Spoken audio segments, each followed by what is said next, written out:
So we're getting ready to go to the beach. I mean to the pool again, this final day. And out here to have a smoke. And I was thinking I'd make a video. Those are bracelets for the slide. For the water slides that go into the pool. So I was thinking, you know, I've talked about this before, but I don't know how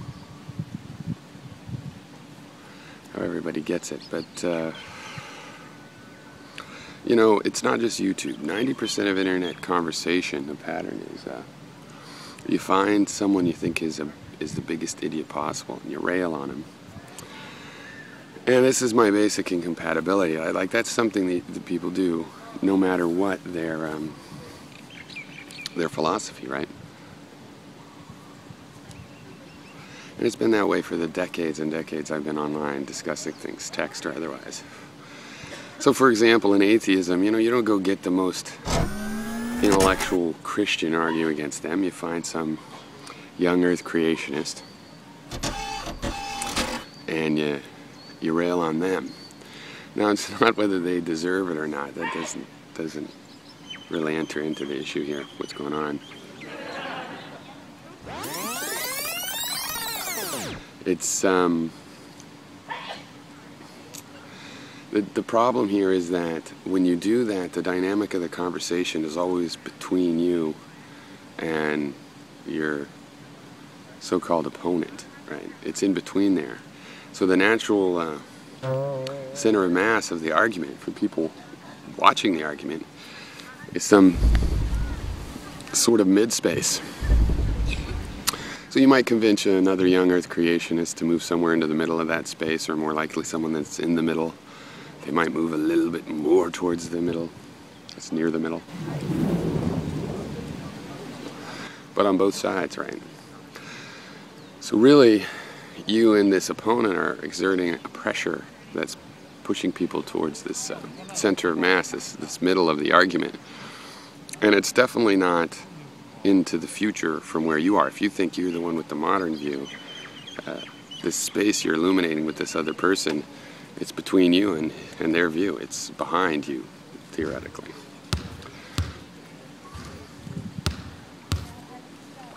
Now, if you choose somebody that isn't a total idiot, then you don't know who's in front or behind, right? So it's a more natural thing. We're going to find out who's in front and behind. And by illuminating that space, we're going to learn about that space. But illuminating the space between somebody that believes in evolution and somebody that thinks that all water in the universe came from Earth during the big flood, you know, that's already a well-illuminated space, actually.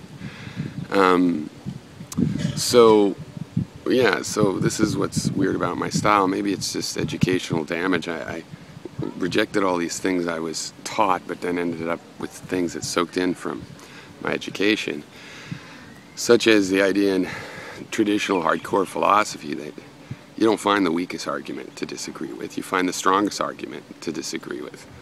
So in my case, people will find that they don't understand where I'm coming from. I think like Professor Anton, for example. You know, I have an overlap of agreement with him and a big area of disagreement, and I seek to shine light on these disagreements. And he doesn't seem to get that. You know, I'm picking on him because of the parts I agree with. I'm picking on him because I see commonality. Where there is no commonality, there can't be actually a productive, illuminating conversation. It's just some sort of weird intellectual contest. Now, I'm not all against this weird intellectual contest. For some people, the area is not so well illuminated. They still need light shown on there. But you can see the effects in someone like Thunderfoot. You know, by going after the most foolish of Christians he could find, you know, he's pulled in that foolishness direction. He's pulled in a way imperceptible to him, but perceptible to many of the rest of us, towards fundamentalism, and becomes more fundamental in his outlook, you know, and thus we get, you know, this fundamentalist Western culture bias from him. That should be out of character, but it isn't, because it's not the character of the people, it's the character of the conversation. And that isn't just based on your character, that's based on who you choose as opponents. right?